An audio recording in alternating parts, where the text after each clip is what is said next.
কল্লা HD media. আমার বন্ধুরা, বাবাজিরা, হযরতে বিশর হাফি রহমতুল্লাহ আলাইহি তিনি সকালে আর মদের আড্ডাখানায় তিনি চলে গেলেন, আবার মদ পান করবেন। আর ওইদিকে দরবেশ সাহেব স্বপ্নে দেখে তিনি দৌড়ায়া বিশর হাফির বাড়িতে আসলেন, কিন্তু বললেন বিশর হাফি কোথায়? বিশর হাফি তো ওই মদের আড্ডাখানায় চলে গেছে। বন্ধু আমার, গভীর মনোযোগ। বিশর হাফি রহমতুল্লাহ আলাইহি তিনি মদের আড্ডাখানায় যখন চলে গেলেন, যাওয়ার পরে এবার ওই দরবেশ সাহেব বাড়িতে আয়া ওনাকে যখন পেলেন না পাওয়ার পরে এবার তিনি ওই মদের আড্ডাখানায় গিয়ে দেখতেছেন যে বিশর হাফি মদ পান করে তিনি মাতাল হয়ে জমিনের মধ্যে পড়ে রইলেন।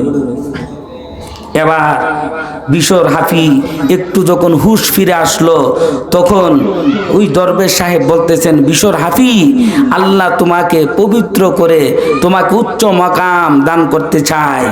বিশর হাফি বললেন, আমার আল্লাহ বলছেন আজকে থেকে আমি বিশর হাফি কথা দিলাম আমি আর মদ পান করব না।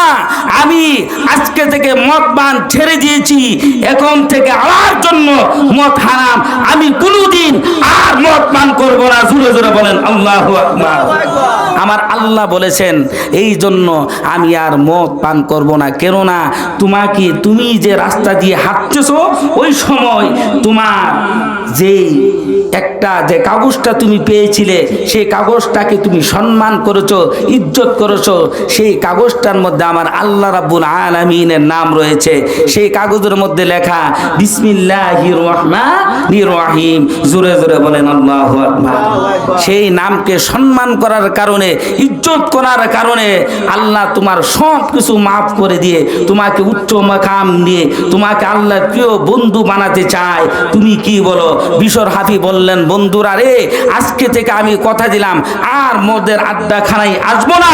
আমি আজকে কথা দিলাম আর কোনোদিন তোমাদের নিকটে আমি আসবো না। আজকে থেকে আমি আমার আল্লাহ রাব্বুল আলামিনের প্রেমে ধ্যানে মগ্ন থাকতে চাই। জোরে জোরে বলেন আল্লাহু আকবার। বলেন ইয়া ওলি আল্লাহ। ওলি আল্লাহরা কি জিনিস বুঝে নেন আমার বন্ধুরা। বিশর হাফি রহমতুল্লাহ আলাইহি তিনি ওই দিন থেকে তিনি সব কিছু ছেড়ে দিয়ে তিনি এবার আল্লাহর প্রেমে মগ্ন হয়ে, আল্লাহর ইবাদতে মশগুল হয়ে, আল্লাহর প্রেমে দেওয়ানা হয়ে তিনি বের হয়ে গেছেন। ওই দিন থেকে তিনি আর জুতা পরিধান করে নাই। আগেও জুতা তিনি পরিধান করতেন না। তিনি মদ খেয়ে লুট হয়ে মাতাল হয়ে পড়ে থাকতেন, পায়ের মধ্যে জুতা থাকতো না। তিনি বলতেছেন এই আজ থেকে যেহেতু আমার আল্লাহর সাথে দিদার হবে, সাক্ষাৎ হবে, এবং এলহাম, দিদার এলহাম, সাক্ষাৎ মানে দিদার এলহামের মাধ্যমে আল্লাহর ওলিরা আল্লাহর সাথে কথা বলেন, ঠিক কিনা বলেন? ঠিক। সেই এলহামের মাধ্যমে কথা হবে। বন্ধু হে আমার, আজকে ধ্যানে মগ্ন থাকবো। আমি আর আজকে থেকে কি জুতা পরিধান করব না, খালি পায়ে থাকবো। বিশর হাফি বলেন শুধু তা নয়, আমি যখন যেদিকে থুতু বাড়াই সারা জমিনের মধ্যে আমি দেখতে পাই শুধু নূর চমকাই। জোরে জোরে বলেন আল্লাহু আকবার। বলেন আল্লাহু আকবার।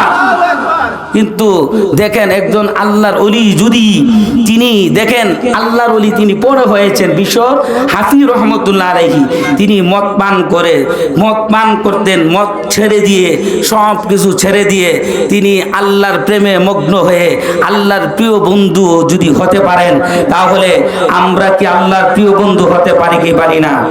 আরো একটু জোরে বলেন। প্রিয় বন্ধু হওয়ার সুযোগ আসেনি?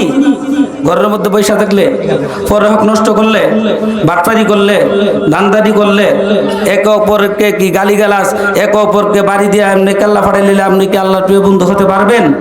পারবেন? এগুলি সব বাদ দিতে হবে।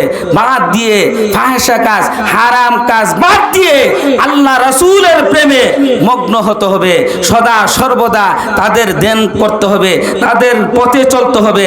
তাহলে আল্লাহ আপনাকে আল্লাহর প্রিয় বন্ধু বানিয়ে ফেলবেন, ঠিক কিনা বলুন? আর একটু জোরে বলেন আল্লাহু আকবার। এই এই জন্য আল্লাহ রাব্বুল আলামিন বলেন ইন্নাল্লাহা ইউহিব্বুল মুহসিনিন, যারা মুহসিনিন বান্দা আল্লাহ রাব্বুল আলামিন বলেন নিশ্চয়ই আমি তাদেরকে মুহসিনিন বান্দাদেরকে আমি ভালোবাসি। জোরে জোরে বলেন সুবহানাল্লাহ। অন্য জায়গায় আল্লাহ রাব্বুল আলামিন বলেন ইন্নাল্লাহা ইউহিব্বুল মুত্তাকিন, এবং যারা মুত্তাকি ফরহেজগার ওই ব্যক্তিদেরকে আমার আল্লাহ ভালোবাসেন। জোরে জোরে বলেন সুবহানাল্লাহ। আর একটু জোরে বলেন আল্লাহু আকবার। তাহলে সেই পথে আমরা চলতে চাই কি চাই না? আর একটু জোরে বলেন চাই কি চাই না? কে চান দুইটা হাত উঠে দেখান।